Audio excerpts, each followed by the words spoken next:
जय श्री राधे कृष्णा।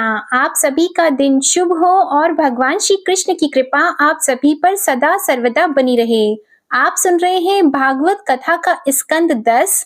इससे पहले की कथा में आपने जाना था कि किस प्रकार भगवान श्री कृष्ण की बांसुरी की धुन को सुनकर गोपियां अपने अपने काम को छोड़कर उस धुन के पीछे चल पड़ी और कोई कोई गोपी अपने शरीर में अंगराग, चंदन और उबटन लगा रही थी और कुछ आंखों में अंजन लगा रही थी। वे उन्हें छोड़कर तथा उल्टे पलटे वस्त्र धारण कर श्री कृष्ण के पास पहुंचने के लिए चल पड़ी। पिता और पतियों ने, भाई और जाति बंधुओं ने उन्हें रोका, उनकी मंगलमयी प्रेम यात्रा में विघ्न डाला, परंतु वे इतनी मोहित हो गई थी कि रोकने पर भी नहीं रुकी और न रुक सकी। रुकती कैसे? विश्व विमोहन श्री कृष्ण ने उनके प्राण, मन और आत्मा सब कुछ का हरण जो कर लिया था। परीक्षित, उस समय कुछ गोपियां घरों के भीतर थी, उन्हें बाहर निकालने का मार्ग ही नहीं मिला। तब उन्होंने अपने नेत्र मूंद लिए और बड़ी तन्मयता से श्री कृष्ण के सौंदर्य, माधुर्य और लीलाओं का ध्यान करने लगी। परीक्षित, अपने परम प्रियतम श्री कृष्ण के असहाय विरह की तीव्र वेदना से उनके हृदय में इतनी व्यथा, इतनी जलन हुई कि उनमें जो कुछ अशुभ संस्कारों का लेश मात्र अवशेष था वह भस्म हो गया। इसके बाद तुरंत ही ध्यान लग गया। ध्यान में उनके सामने श्री कृष्ण भगवान प्रकट हुए। उन्होंने मन ही मन बड़े प्रेम से, बड़े आवेग से उनका आलिंगन किया। उस समय उन्हें इतना सुख, इतनी शांति मिली कि उनके सब के सब पुण्य के संस्कार एक साथ ही क्षीण हो गए। परीक्षित, यद्यपि उनका उस समय श्री कृष्ण के प्रति जार भाव भी था, तथापि कहीं सत्य वस्तु भी भाव की अपेक्षा रखती है। उन्होंने जिनका आलिंगन किया, चाहे किसी भी भाव से किया हो, वे स्वयं परमात्मा ही तो थे। इसलिए उन्होंने पाप और पुण्य रूप कर्म के परिणाम से बने हुए गुणमय शरीर का परित्याग कर दिया। इस शरीर से भोगे जाने वाले कर्म बंधन तो ध्यान के समय ही छिन्न भिन्न हो चुके थे। जब भगवान श्री कृष्ण ने देखा कि ब्रज की अनुपम विभूतियां, गोपियां मेरे बिल्कुल पास आ गई हैं, तब उन्होंने अपनी विनोद भरी वाक चातुर्य से उन्हें मोहित करते हुए कहा, क्यों न हो, भूत, भविष्य और वर्तमान काल के जितने वक्ता हैं, उनमें वे ही तो सर्वश्रेष्ठ हैं। भगवान श्री कृष्ण ने कहा, महाभाग्यवती गोपियों, तुम्हारा स्वागत है। बतलाओ, तुम्हें प्रसन्न करने के लिए मैं कौन सा काम करूं? ब्रज में तो सब कुशल मंगल है ना? कहो, इस समय यहाँ आने की क्या आवश्यकता पड़ गई? सुंदरी गोपियों, रात का समय है, यह स्वयं ही बड़ा भयावना होता है और इसमें बड़े बड़े भयावने जीव जंतु इधर उधर घूमते हैं। अतः तुम सब तुरंत ब्रज में लौट जाओ। रात के समय घोर जंगल में स्त्रियों को नहीं रुकना चाहिए। तुम्हें न देखकर तुम्हारे माता पिता, पति पुत्र और भाई बंधु ढूंढ रहे होंगे। उन्हें भय में न डालो। तुम लोगों ने रंग बिरंगे पुष्पों से लदे हुए इस वन की शोभा को देखा। पूर्ण चंद्रमा की कोमल रश्मियों से यह रंगा हुआ है, मानो उन्होंने अपने हाथों चित्रकारी की हो और यमुना जी के जल का स्पर्श करके बहने वाले शीतल समीर की मंद मंद गति से हिलते हुए ये वृक्षों के पत्ते तो इस वन की शोभा को और भी बढ़ा रहे हैं। परंतु अब तो तुम लोगों ने ये सब कुछ देख लिया। हे सतियों, अब देर मत करो, शीघ्र से शीघ्र ब्रज में लौट जाओ, अपने पतियों की सेवा करो। देखो, तुम्हारे घर के नन्हे नन्हे बच्चे और गौओं के बछड़े रो रंभा रहे हैं। उन्हें दूध पिलाओ, गौएं दूहो। अथवा यदि मेरे प्रेम से परवश होकर तुम लोग यहाँ आई हो तो इसमें कोई अनुचित बात नहीं हुई। यह तो तुम्हारे योग्य ही है, क्योंकि जगत के पशु पक्षी तक मुझसे प्रेम करते हैं, मुझे देखकर प्रसन्न होते हैं। कल्याणी गोपियों, स्त्रियों का परम धर्म यही है कि वे पति और उसके भाई बंधुओं की निष्कपट भाव से सेवा करें और संतान का पालन पोषण करें। जिन स्त्रियों को उत्तम लोक प्राप्त करने की अभिलाषा हो, वे पातकी को छोड़कर और किसी भी प्रकार के पति का परित्याग न करें, भले ही वह बुरे स्वभाव वाला, भाग्यहीन, वृद्ध, मूर्ख, रोगी या निर्धन ही क्यों न हो। कुलीन स्त्रियों के लिए जार पुरुष की सेवा सब तरह से निंदनीय ही है। इससे उनका परलोक बिगड़ता है, स्वर्ग नहीं मिलता, इस लोक में अपयश होता है। यह कुकर्म स्वयं तो अत्यंत तुच्छ क्षणिक है ही, इसमें प्रत्यक्ष वर्तमान में भी कष्ट ही कष्ट है। मोक्ष आदि की तो बात ही कौन करे, यह साक्षात परम भय और नरक आदि का हेतु है।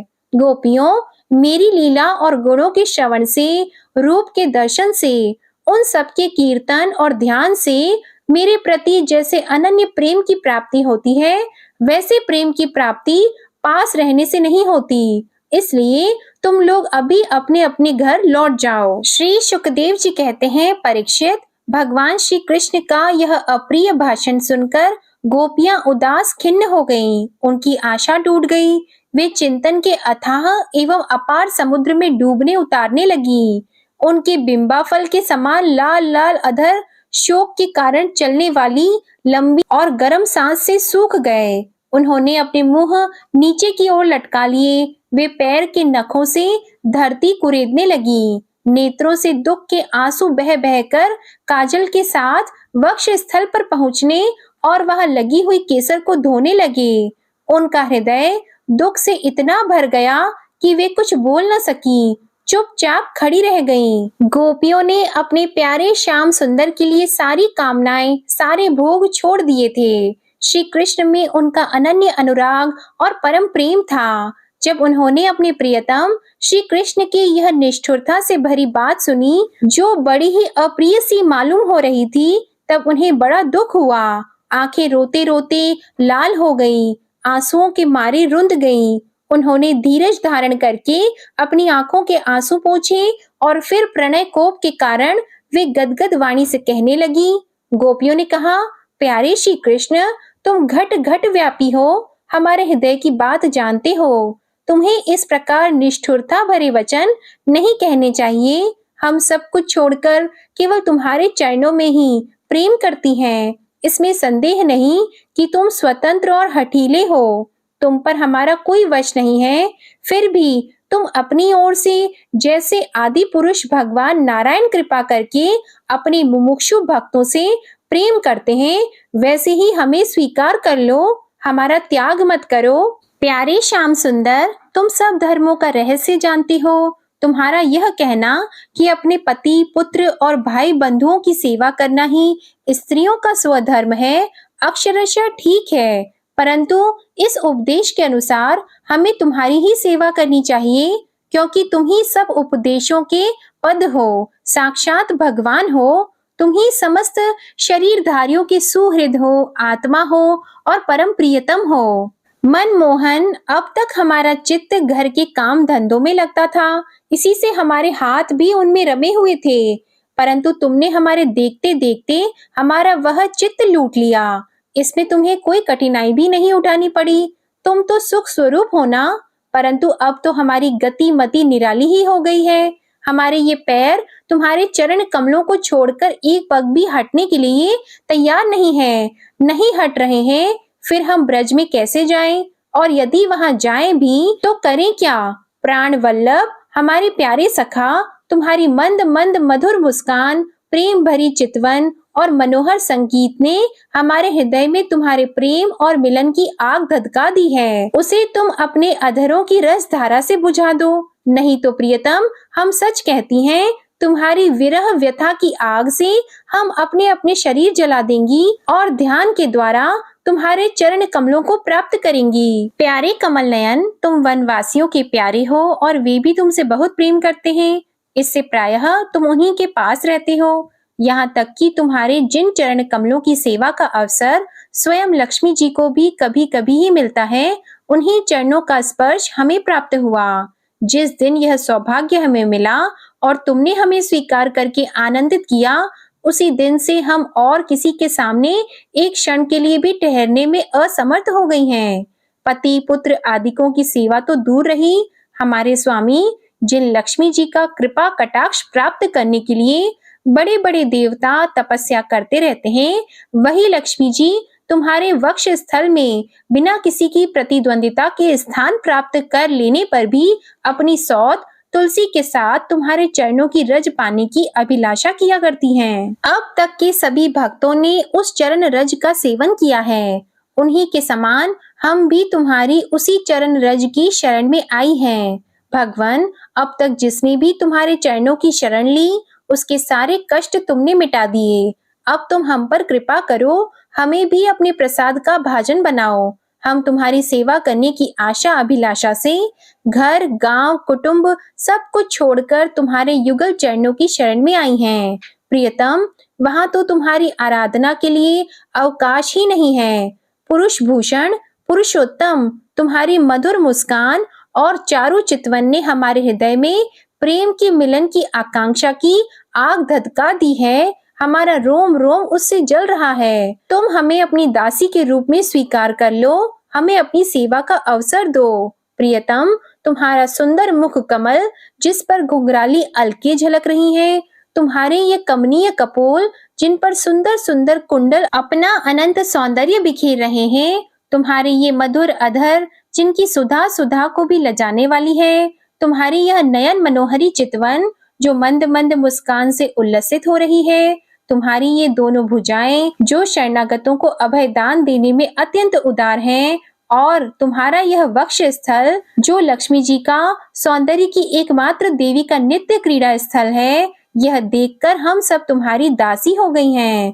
प्यारे श्याम सुंदर, तीनों लोकों में भी और ऐसी कौन सी स्त्री है जो मधुर मधुर पद और आरोह अवरोह क्रम से विविध प्रकार की मूर्छनाओं से युक्त तुम्हारी बंशी की तान सुनकर और इस त्रिलोक सुंदर मोहिनी मूर्ति को जो अपने एक बूंद सौंदर्य से त्रिलोकी को सौंदर्य का दान करती है, एवं जिसे देखकर गौ, पक्षी, वृक्ष और हरिण भी रोमांचित और पुलकित हो जाते हैं, अपने नेत्रों से निहारकर आर्य मर्यादा से विचलित न हो जाए, कुल कान और लोक लज्जा को त्याग कर तुम में अनुरक्त न हो जाए। हमसे यह बात छिपी नहीं है कि जैसे भगवान नारायण देवताओं की रक्षा करते हैं, वैसे ही तुम ब्रज मंडल का भय और दुख मिटाने के लिए ही प्रकट हुए हो। और यह भी स्पष्ट ही है कि दीन दुखियों पर तुम्हारा बड़ा प्रेम और बड़ी कृपा है। प्रियतम, हम भी बड़ी दुखीनी हैं। तुम्हारे मिलन की आकांक्षा की आग से हमारा वक्ष स्थल जल रहा है। तुम अपनी इन दासियों के वक्ष स्थल और सिर पर अपने कोमल कर कमल रखकर इन्हें अपना लो, हमें जीवन दान दे दो। श्री शुकदेव जी कहते हैं, परीक्षित, भगवान श्री कृष्ण सनकादि योगियों और शिवादि योगेश्वरों के भी ईश्वर हैं।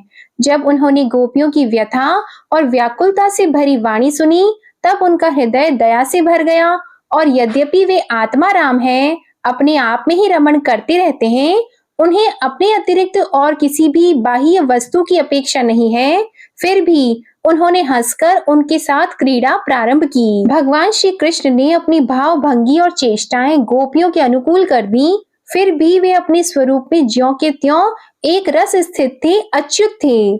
जब वे खुलकर हंसते, तब उनके उज्जवल उज्जवल दांत कुंदकली के समान जान पड़ते।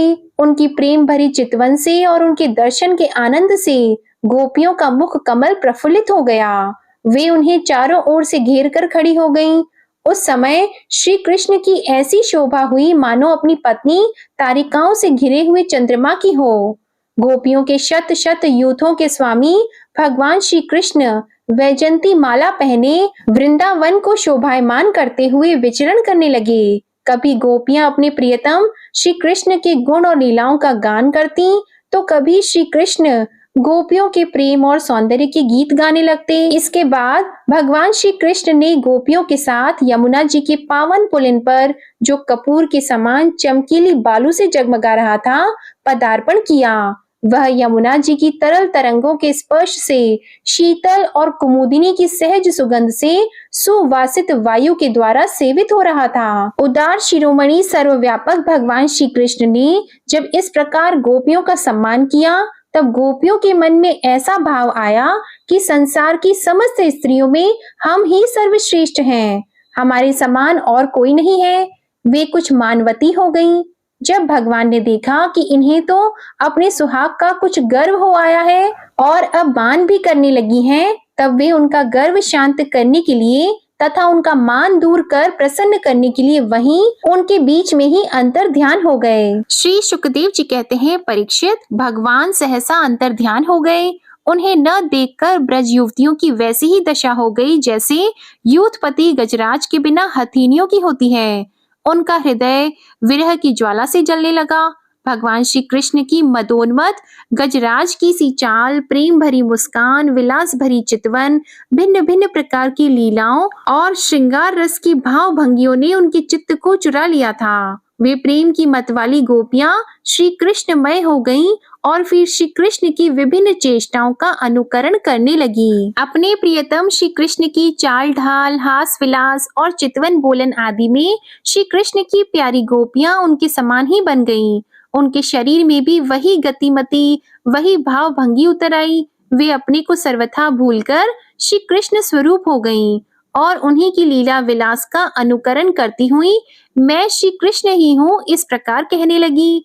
वे सब परस्पर मिलकर ऊंचे स्वर से उन्हीं के गुणों का गान करने लगी और मतवाली होकर एक वन से दूसरे वन में, एक झाड़ी से दूसरी झाड़ी में जा जाकर श्री कृष्ण को ढूंढने लगी। परीक्षित, भगवान श्री कृष्ण कहीं दूर थोड़े ही गए थे। वे तो समस्त जड़ चेतन पदार्थों में तथा उनके बाहर भी आकाश के समान एक रस स्थित ही है। वे वहीं थे, उन्हीं में थे, परंतु उन्हें न देखकर गोपियां वनस्पतियों से, पेड़ पौधों से उनका पता पूछने लगी। इस प्रकार गोपियां मतवाली सी होकर, अपनी सुध बुध खोकर एक दूसरे को भगवान श्री कृष्ण के चरण चिन्ह दिखलाती हुई वन वन में भटक रही थी। इधर भगवान श्री कृष्ण दूसरी गोपियों को वन में छोड़कर जिस भाग्यवती गोपी को एकांत में ले गए थे, उसने समझा कि मैं ही समस्त गोपियों में श्रेष्ठ हूँ। इसलिए तो हमारे प्यारे श्री कृष्ण दूसरी गोपियों को छोड़कर, जो उन्हें इतना चाहती हैं, केवल मेरा ही मान करते हैं, मुझे ही आदर दे रहे हैं। भगवान श्री कृष्ण ब्रह्मा और शंकर के भी शासक हैं। वह गोपी वन में जाकर अपने प्रेम और सौभाग्य के मद से मतवाली हो गई और उन्हीं श्री कृष्ण से कहने लगी, प्यारे, मुझसे अब तो और नहीं चला जाता। मेरे सुकुमार पांव थक गए हैं। अब तुम जहाँ चलना चाहो मुझे अपने कंधे पर चढ़ाकर ले चलो। अपनी प्रियतमा की यह बात सुनकर श्याम सुंदर ने कहा, अच्छा प्यारी, तुम सब मेरे कंधे पर चढ़ लो। यह सुनकर वह गोपी ज्यों ही उनके कंधे पर चढ़ने लगी, त्यों ही श्री कृष्ण अंतर ध्यान हो गए और वह सौभाग्यवती गोपी रोने और पछताने लगी। हाँ नाथ, हाँ रमण, हाँ श्रेष्ठ, हाँ महाभुज, तुम कहाँ हो मेरे सखा? मैं तुम्हारी दीनहीन दासी हूँ। शीघ्र ही मुझे अपने सानिध्य का अनुभव कराओ, मुझे दर्शन दो। परीक्षित, गोपियां भगवान श्री कृष्ण के चरण चिन्हों के सहारे उनके जाने का मार्ग ढूंढती ढूंढती वहां जा पहुंची। थोड़ी दूर से ही उन्होंने देखा कि उनकी सखी अपने प्रियतम के वियोग से दुखी होकर अचेत हो गई हैं। जब उन्होंने उसे जगाया, तब उसने भगवान श्री कृष्ण से उसे जो प्यार और सम्मान प्राप्त हुआ था वह उनको सुनाया। उसने यह भी कहा कि मैंने कुटिलतावश उनका अपमान किया, इसी से वे अंतर ध्यान हो गए। उसकी बात सुनकर गोपियों के आश्चर्य की सीमा न रही। इसके बाद वन में जहाँ तक चंद्रदेव की चांदनी चिटक रही थी, वहां तक वे उन्हें ढूंढती हुई गई। परंतु जब उन्होंने देखा कि आगे घना अंधकार है, घोर जंगल है, हम ढूंढती जाएंगी तो श्री कृष्ण और भी उसके अंदर घुस जाएंगे, तब वे उधर से लौट आईं। परीक्षित, गोपियों का मन श्री कृष्णमय हो गया था। उनकी वाणी से कृष्ण चर्चा के अतिरिक्त और कोई बात नहीं निकलती थी। उनके शरीर से केवल श्री कृष्ण के लिए और केवल श्री कृष्ण की चेष्टाएं हो रही थीं। कहाँ तक कहूँ, उनका रोम रोम, उनकी आत्मा श्री कृष्णमय हो रही थी। वे केवल उनके गुणों और लीलाओं का ही गान कर रही थी और उनमें इतनी तन्मय हो रही थी कि उन्हें अपने शरीर की भी सुध नहीं थी। फिर घर की याद कौन करता? गोपियों का रोम रोम इस बात की प्रतीक्षा और आकांक्षा कर रहा था कि जल्दी से जल्दी श्री कृष्ण आए। श्री कृष्ण की ही भावना में डूबी हुई गोपियां यमुना जी की पावन पुलिन पर रमन रेती में लौट आईं और एक साथ मिलकर श्री कृष्ण के गुणों का गान करने लगी। जय श्री कृष्णा। आज की कथा यहीं समाप्त होती है। इसके आगे का वृत्तांत आप अगले अध्याय में सुनिएगा। आपको आज की कथा पसंद आए तो वीडियो को लाइक करिएगा, शेयर करिएगा, कमेंट में भगवान श्री कृष्ण की जय लिखिएगा और चैनल को भी सब्सक्राइब करिएगा। और हमारे चैनल पर कार्तिक मास महात्म्य की कथाओं को भी अपना प्यार अवश्य दीजिएगा। धन्यवाद।